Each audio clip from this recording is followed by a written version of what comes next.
Welcome to Chamber Exchange, a TV show. My name is Tim Murray, President and CEO of the Worcester Regional Chamber of Commerce. And Chamber Exchange, a TV show, is an opportunity for us to bring on chamber members and other guests here in Central Massachusetts to talk about things related to economic development and growth in the region. The show happens because of our sponsors who create economic growth, and that is St. Vincent Hospital, which also helps care for a lot of people in the region, and Bank Hometown. So I want to thank both of those sponsors. Pleased to have with us here in our first segment, Jennifer Herring from the Worcester Education Collaborative. Jen, welcome. Thank you. Thank you so much for having me. Yeah, well, it's funny. 2 days in a row, we were together yesterday at the State of the City address from the city manager, and here we are, less than 24 hours, sitting here chatting. Yes. No invocation here today. So maybe you could just, for our viewers, talk a little bit about the mission of the Worcester Education Collaborative. Sure. So the mission of the Worcester Education Collaborative is to utilize the stories and the student experiences of students in Worcester Public Schools to help advocate for relevant policies in local and statewide education, as well as utilize those stories to host convenings that help the community become better educated about the landscape of education within Worcester and across the Commonwealth of Massachusetts. And I assume with that, with a strategy at the end of the day for better educational outcomes, emotional outcomes for the students and their families. Yes, absolutely. The goal is to increase outcomes or improve outcomes for students. Yeah. And Worcester's not unique like a lot of other gateway cities that have some economically disadvantaged, challenged families. There are language issues that kids come in with being a traditional community that welcomes immigrants and different people. So some of those gateway cities face some different challenges than maybe a suburban or rural area. Yes, absolutely. I think Worcester is unique in the sense that we are very diverse. And so in that diversity becomes the need to be really thoughtful about how we're providing implementation of intervention and supports for students in schools in order to improve their outcomes.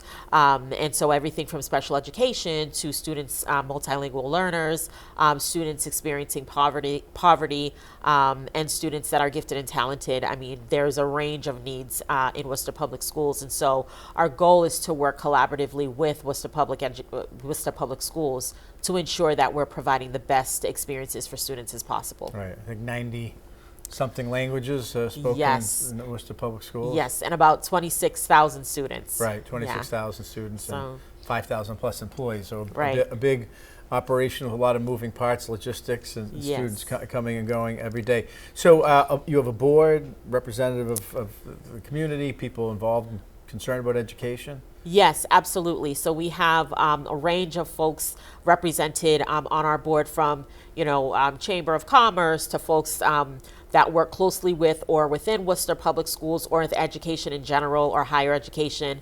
And so I'm really thankful that we have such a wide variety of industries represented because then it pushes us to make sure that we're able to clearly communicate why these industries should care about education. Yeah, I mean, we are involved every day at the Worcester Regional Chamber as our affiliate partners on, with our members. The single biggest issue that they consistently talk about is workforce, the need for it, skills.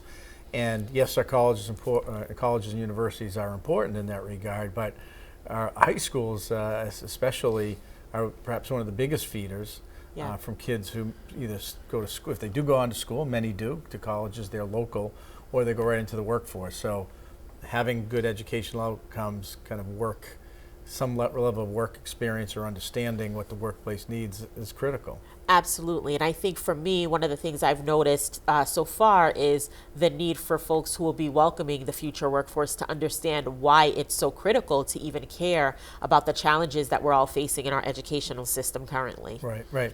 So you're celebrating an anniversary, a year in the role? It's been a year. It's been a year already. I'm so excited and so thankful for being here and for the work that we've done in the community. So And so what is your observations on that first year now that you've kind of taken a lap around the track and kind of get your sea legs, as they say. So far, there's definitely a need to focus on improving literacy rates across the board. So last year, we were part of a coalition of educational advocacy organizations that went to the State House to advocate for the Right to Read bill. And that legislation mandates across the state of Massachusetts high quality instructional materials in literacy and English for all students.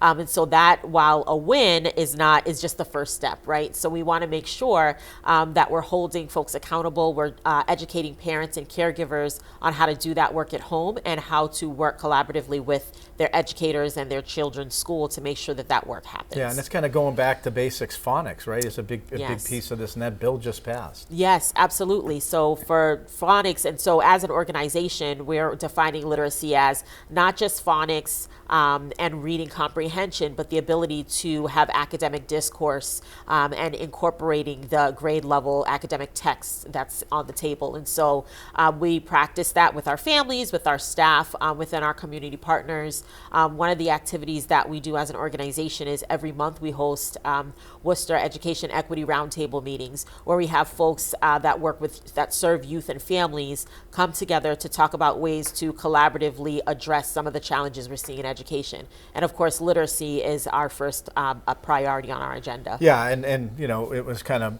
the chamber was supportive of that Right to Read bill as well, and it was a little bit mind-boggling that, you know, the data out there is concerning. If someone is not reading at grade level by third grade, that young boy or girl, their educational whole future is threatened by that, in terms of they're constantly playing catch up, they're behind, they're more likely to drop out, less likely to be successful. It cascades if you don't have that reading foundation by third or fourth grade, the latest.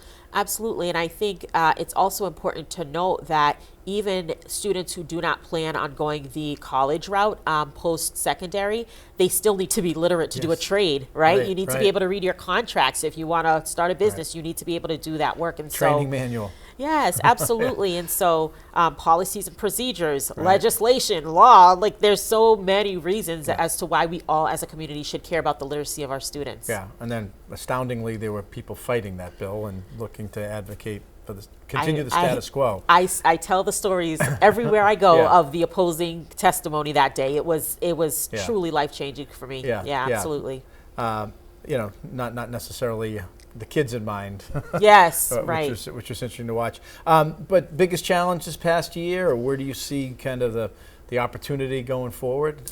Sure, I think the biggest challenge is the things that we did not anticipate. And so the threats to food benefits, for example, the pervasive challenges with home insecurity across the city and across the Commonwealth. While they're not directly related to education, they do impact a parent's ability to prioritize their child's academic well-being.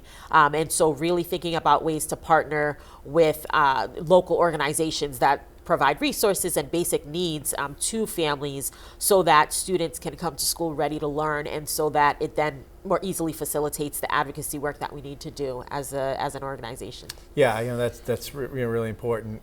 Those kind of outside services, groups and organizations, because when you think about it, there's 365 days in a year. Students in the classroom, 6 hours a day for 184.